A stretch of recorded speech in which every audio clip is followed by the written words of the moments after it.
தமிழுக்காகவும் தமிழனுக்காகவும் கட்டப்பட்ட ஒரு குடைவரை கோயில். பல்லவ மன்னர்கள் மலையை குடைஞ்சு எதுக்காக இப்படிப்பட்ட ஒரு கோயிலை கட்டணும்? இது தமிழ் மொழியா இல்லை தமிழ் கிரந்தக மொழியா? பல்லவர்களோட குடைவரை கோயிலில் சோழர்கள் ஏன் தங்களோட கல்வெட்டை பொறிக்கணும்? ஹே கைஸ், வணக்கம். நான் உங்கள் ஷிவ். பண்டைய தமிழகத்தை ஆட்சி செஞ்ச மன்னர்கள் அப்படின்னாலே நமக்கு உடனே ஞாபகம் வருது சேர சோழ பாண்டிய மன்னர்கள் தான். ஆனால் நான்காவதாக இந்த தமிழக நிலப்பரப்பில் தமிழனுக்காகவும் தமிழுக்காகவும் காலத்தால் அழிக்க முடியாத பல அடையாளங்களை விட்டுட்டு போன ஒரு பேரரசு இருந்ததுன்னு சொன்னால் உங்களால் நம்ப முடியுதா? அப்படி ஒரு பேரரசு இருந்திருந்தால் அந்த பேரரசை யார் நிர்வாகம் பண்ணியிருப்பா? அப்படி என்ன அவங்க அடையாளங்களை விட்டுட்டு போனாங்க அப்படிங்கிறது தான் இந்த பதிவு மூலமாக நம்ம பார்க்க போகிறோம். வாங்க கண்டென்ட் உள்ள போகலாம். இதாங்க இன்றைக்கி நம்ம எக்ஸ்ப்ளோர் பண்ண போகிற கேவ் டெம்பிளோட மெயின் என்ட்ரன்ஸு. இந்திய தொழில்துறை மூலயமா பராமரிக்கப்பட்டு வருது. தமிழுக்காகவும் தமிழனுக்காகவும் காலத்தால் அழிக்க முடியாத மிகப்பெரிய ஒரு அடையாளங்களை விட்டு போன பல்லவ மன்னர்களால் உருவாக்கப்பட்ட கேவ் டெம்பிள், அதாவது குடைவரை கோயில் பார்த்திங்கன்னா இந்த மாதிரியான குன்றுகளுக்கு பின்னாடி தான் மறைஞ்சிருக்கு.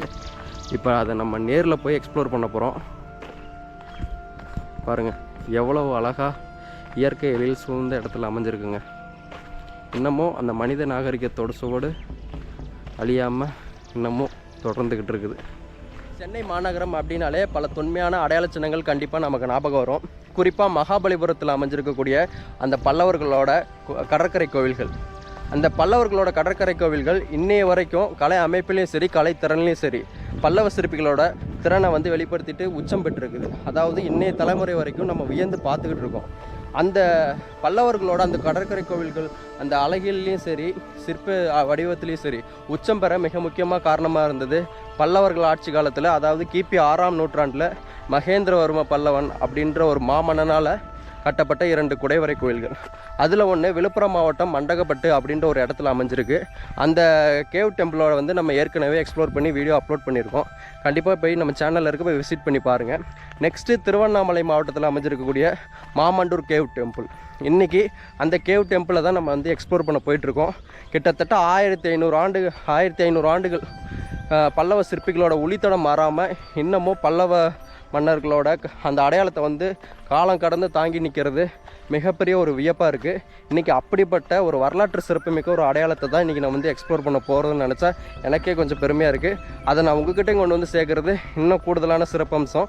சரி வாங்க, கண்டிப்பாக போயிட்டு முழுமையாக எல்லா கேவ் டெம்பிளையும் நம்ம எக்ஸ்ப்ளோர் பண்ணி பார்ப்போம். வாங்க. இன்றைக்கி நம்ம நடந்து போயிட்டுருக்கு இந்த பாதையில் தாங்க சோழர்கள் பல்லவர்கள் பாண்டியர்கள் இந்த பேரரசர்கள்லாம் பார்த்திங்கன்னா இந்த பாதையில் தான் நடந்து போயிருக்காங்க. முக்கியமாக இந்த 3வது குடைவரை கோயில் தான் இந்த மன்னர்கள்லாம் இங்கே வர வைக்கிறதுக்கு ஒரு மிக முக்கியமான காரணமாக இருந்திருக்கு.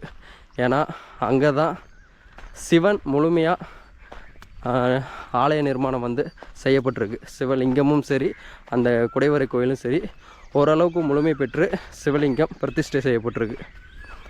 அவரை வணங்கிறதுக்காக தான் இந்த 3 பேரரசுகளும் இந்த வழியாக பயணிச்சிருப்பாங்க. குதிரைகள் பரிவாரங்கள் நினச்சி பார்க்கவே ரொம்ப பிரம்மாண்டமாக இருக்குங்க. இன்றைக்கி ஆள் அரவமற்ற ஒரு காட்டுக்குள்ளே பயணிக்கிற மாதிரி இருக்குங்க. ரொம்ப அற்புதமான ஒரு இடமும் கூட. சுற்றிலையும் பார்த்திங்கன்னா விவசாயம் தாங்க, வயல்வெளி பாருங்கள், ரொம்ப அற்புதமாக இருக்குது. இதாங்க முதல் குடைவரை கோயில். இங்கே அமைக்கப்பட்டிருக்க 4 குடைவரை கோயில்களும் பார்த்திங்கன்னா ஒரு எக்ஸ்பெரிமெண்டலாக தான் உருவாக்கப்பட்டிருக்கு. அதில் இது முதல் குடைவரை கோயில் இப்போ பார்க்க போகிறோம். இங்கே பாருங்கள், இது இந்திய தொழில்துறை மூலயமா பராமரிக்கப்பட்டு வரதை டிஸ்பிளே பண்ணியிருக்காங்க. சரி ஓகே, போய் பார்ப்போம். படிகள்லாம் பார்த்திங்கன்னா கொஞ்சம் நல்லாவே நேர்த்தி அமைச்சிருக்காங்க அந்த காலத்துலேயே. ரொம்ப அருமையாக இருக்குது. இப்போ பாருங்கள், சுற்றியும் சின்ன சின்ன குன்றுகள் தான், உங்களுக்கே தெரியும். சரி வாங்க தொடர்ந்து மேலே போகலாம்.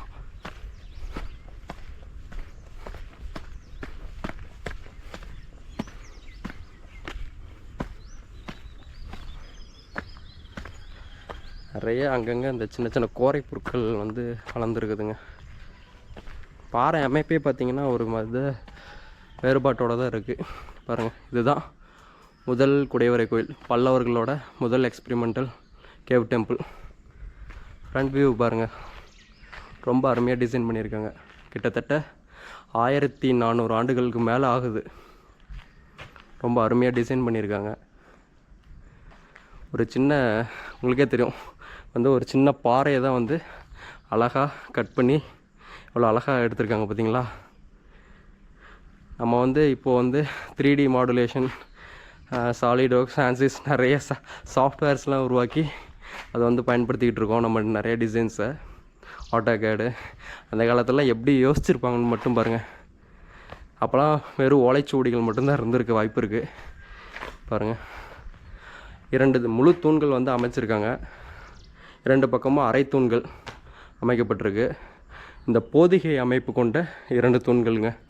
இது நிறைய பேர் வீட்டில் கூட யூஸ் பண்ணியிருப்போம்னு நினைக்கிறேன். இந்த மாதிரி டிசைன்ஸு இதுதான் போதிகை அமைப்புன்னு சொல்லுவாங்க. இது 2யும் ரொம்ப அருமையாக இருக்குது. பாருங்கள், அந்த உளி தடம்லாம் இன்னமும் இருக்குங்க. பார்த்தீங்களா? கண்டிப்பாக உங்களுக்கு தெரியும்னு நினைக்கிறேங்க. பாருங்கள், இன்னமும் அந்த உளி தடங்கள் இருக்குது. இதில் வந்து சதுரம், கட்டு சதுரம் ட்ரை பண்ணியிருக்காங்க. ஆனால் வந்து முழுமை பெறலை. ஒரு முழுமை பெறாத குடைவரை கோயிலாக தான் இருந்திருக்கு. இதில் வந்து அந்த சதுரம், கட்டு சதுரம் ட்ரை பண்ணியிருக்காங்க. இந்த தூணில் வந்து முழுமையாக ட்ரை பண்ணவே இல்லை. பாருங்கள், பின்னாடி வந்து ரொம்ப அருமையாக இருக்குங்க. இங்கே பாருங்கள், ஒளித்தடங்கள்லாம் பாருங்கள் இன்னமும் இருக்குது. 1400 ஆண்டுகளுக்கு மேலே தாங்கியிருக்கு. இங்கெல்லாம் வந்து சின்ன சின்ன கட்டுக்கட்டுகள்லாம் வந்து எடுத்திருக்காங்க கருவறை அமைக்கிறதுக்கு. வந்து முழுமை பெறலை. சன்னதி அமைக்கிறதுக்கு எடுத்திருக்காங்க. ஆனால் வந்து ஏதோ ஒரு காரணத்தில் கைவிடப்பட்டிருக்கு. அருமையாக இருக்குது. குகைக்குள்ளே போன ஒரு எக்ஸ்பீரியன்ஸ் பாருங்க. மேலெல்லாம் இன்னமும் அந்த உளியோட தடங்கள் இருக்குது. பல்லவ சிற்பிகளோட உளி தடங்கள். சரி, ஓகே. இப்போ பாருங்கள், இங்கெல்லாம் வந்து ஒரு 4 குழிகள் வந்து இருக்குங்க. ஒரு 5 குழிகள் அமைக்கப்பட்டிருக்கு. எதுக்குன்னு தெரியல. சதுர வடிவில் சின்ன சின்ன குழிகள் அமைக்கப்பட்டிருக்கு. ஓகே, இங்கே பாருங்கள், இந்த இடத்துலேருந்து பார்த்தா இந்த ஊரோட மொத்த வயல்வெளியும் தெரியுது, இந்த ஊரும் தெரியுது. ரொம்ப அருமையாக இருக்குது. சரி வாங்க, இந்த கேவ் டெம்பிள்லேருந்து 2வது கேவ் டெம்பிள் வந்து கொஞ்சம் பரிணாமம் அடைஞ்சிருக்கிறதா கேள்விப்பட்டேன். நெக்ஸ்ட்டு அந்த கேவ் டெம்பிளை போய் பார்ப்போம். அவங்க தெரியுது பார்த்தீங்களா, அந்த கேவ் டெம்பிள் தான். இந்த கேவ் டெம்பிள்லேருந்து அது கொஞ்சம் வேரியேஷன் ஆகிருக்கு, பரிணாமம் அடைஞ்சிருக்கு அப்படின்னு கேள்விப்பட்டேன். வாங்க போய் அதையும் பார்க்கலாம். இதாங்க 2வது கேவ் டெம்பிள் நீங்கள் பார்த்துட்டு இருக்கிறது. 1வது குடைவரை கோயிலை கம்பேர் பண்ணும்போது கட்டிடக்கலையில் இது கொஞ்சம் மேம்பட்டதாக கருதப்படுது. வாங்க அதை போய் நேர்லேயே போய் விசிட் பண்ணி எக்ஸ்ப்ளோர் பண்ணிடுவோம். அந்த கேவ் டெம்பிளோட இது கொஞ்சம் பெரிய கேவ் டெம்பிள் தாங்க.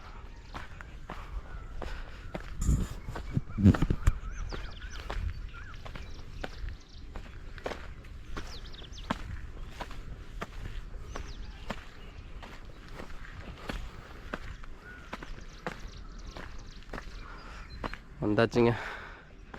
இப்போ இதுதான் என்ட்ரன்ஸு. இங்கேயும் தொழில்துறை மூலியமாக ஒரு போர்டு வச்சுருக்காங்க, அறிவிப்பு பலகை. இது தாங்க அந்த 2வது கேவ் டெம்பிள். முதல்ல கம்பேர் பண்ணும்போது இது கொஞ்சம் பெருசு தானே. ஆமாங்க, ஃப்ரண்ட் வியூ பாருங்கள். சைட்லேயும் எடுத்திருக்காங்க, ஃப்ரண்ட்லேயும் எடுத்திருக்காங்க. ரொம்ப அற்புதமாக இருக்குது. அங்கே உள்ளே போய் பார்ப்போம். பாருங்கள், சுற்றி பாருங்கள், இங்கேருந்து வியூவை வேறு லெவல். இங்கெல்லாம் இந்த பழைய கல்வெட்டு இதெல்லாம் வச்சுருக்காங்கங்க. இன்ஃபர்மேஷனை வந்து நம்ம தொழில்துறை, தமிழ்நாடு தொழில்துறை வச்சுருக்காங்க. முற்றுப்பெறாத குடைதளி, பல்லவர்களோட முற்றுப்பெறாத குடைதளிங்க. பாருங்கள், இந்த பாறையோட தன்மையே டிஃப்ரெண்ட்டாக இருக்குங்க. மற்ற பாறையை கம்பேர் பண்ணும்போது இந்த பாறையோட அமைப்பே டிஃப்ரெண்ட்டாக இருக்குது. பாருங்கள், இதில் பாருங்கள், அந்த குடைவரையை கம்பேர் பண்ணும்போது 1 2 3 4 5 6 7 8 9 முழு தூண்கள் வந்து செதுக்கப்பட்டிருக்குங்க முழுமையாக. 2 அரை தூண்கள், 9 முழு தூண்கள் வந்து செதுக்கப்பட்டிருக்கு. ரொம்ப அற்புதங்க. கருவறையும் பாருங்கள், எத்தனை கருவறை, 1 2 3 4 5 ஃப்ரண்ட்டில் வந்து 5 கருவறை இருக்குங்க. இங்கே ஒரு கருவறை பக்கவாட்டில் வந்து எடுத்திருக்காங்க. பாருங்கள், ஏதோ ஒரு காரணத்தால் ஃபுல்லாக சேதம் அடைஞ்சிருக்கு இந்த பக்கம். இங்கே பாருங்கள், பக்கவாட்டில் இங்கே 2, அந்த பக்கவாட்டில் 2 கருவறை அமைச்சிருக்காங்க. இந்த பக்கம் 2, மொத்தம் பக்கவாட்டில் 4 கருவறை, ஃப்ரண்ட்டில் வந்து 5 கருவறை. ரொம்ப பயங்கர ஸ்மெல் அடிக்குதுங்க. எல்லாம் நாசம் பண்ணி வச்சுருக்காங்க. பாருங்கள், 5 தெய்வங்களுக்கான கருவறை செதுக்கப்பட்டிருக்கு. ரொம்ப அற்புதமாக இருக்குது. பாருங்கள், இந்த தூண்கள் அமைப்பு பாருங்கள், இதில் கொஞ்சம் முழுமை அடைஞ்சிருக்கு. சதுரம், கட்டு சதுரம் கொஞ்சம் ட்ரை பண்ணியிருக்காங்க. போதிகை அமைப்பு கொஞ்சம் நேர்த்தியாக வந்திருக்கு. பாருங்கள், ரொம்ப அற்புதமாக இருக்குங்க.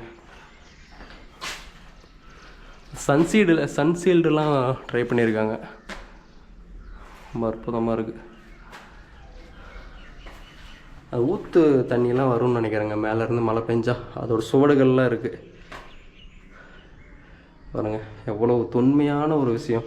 இந்த இடத்துல நடந்து போகலாம், பட் ரொம்ப கலீஜாக இருக்குங்க. கலீஜி பண்ணி வச்சுருக்காங்க. ஸோ நம்ம இந்த சைட்லேருந்து பார்ப்போம். ஐயோ பாருங்கள், 2வது கருவறை. முடிஞ்ச வரைக்கும் கிட்ட காட்டுறேன். சிலைகள் எதுவும் இல்லை, வெற்று சன்னதியாக தான் இருக்குது. இதுவே முற்று பெறாத குடைதலின்னு தான் சொல்கிறாங்க. இது 3வது கருவறை. இது 4வது. இது 5வது கருவறை, ஃப்ரண்ட்டில் இருக்கிறது. இது பக்கவாட்டில் இருக்கிறது. பரவாயில்ல. இந்த பாறைகள்லாம் பாருங்கள், ஈஸியாக இதாகிட்டு வந்துடும் மாட்டுக்கு. அருமையாக இருக்குது. ஓகேங்க, இந்த 2வது குடைவரை கோயிலை பார்த்துட்டிங்கன்னு நினைக்கிறேன். எக்ஸ்ப்ளோர் பண்ணியிருப்போம். இதில் என்ன சிறப்பம்சம்னா, இந்த 2வது குடைவரை கோயிலை விட 3வது குடைவரை கோயிலில் வந்து மிக சிறப்பான ஒரு விஷயம் இருக்குது. கைஸ், 2வது குடைவரை கோயிலை வந்து நம்ம எக்ஸ்ப்ளோர் பண்ணியாச்சு. நெக்ஸ்ட்டு 3வது குடைவரை கோயிலை வந்து போய் பார்ப்போம். இந்த 2வது கம்பேர் பண்ணும்போது 3வது குடைவரை கோயில் பார்த்திங்கன்னா கட்டிட அமைப்பிலையும் சரி மேம்பட்டு இருக்கிறதா கருதப்படுது. அது மட்டும் இல்லாமல் நம்ம சோழ மாமன்னன் ராஜராஜ சோழன் அவர்களுடைய கல்வெட்டு கூட அந்த குடைவரை கோயிலில் தான் பதிக்கப்பட்டிருக்கு. வாங்க அதை போய் நம்ம எக்ஸ்ப்ளோர் பண்ணி பார்க்கலாம்.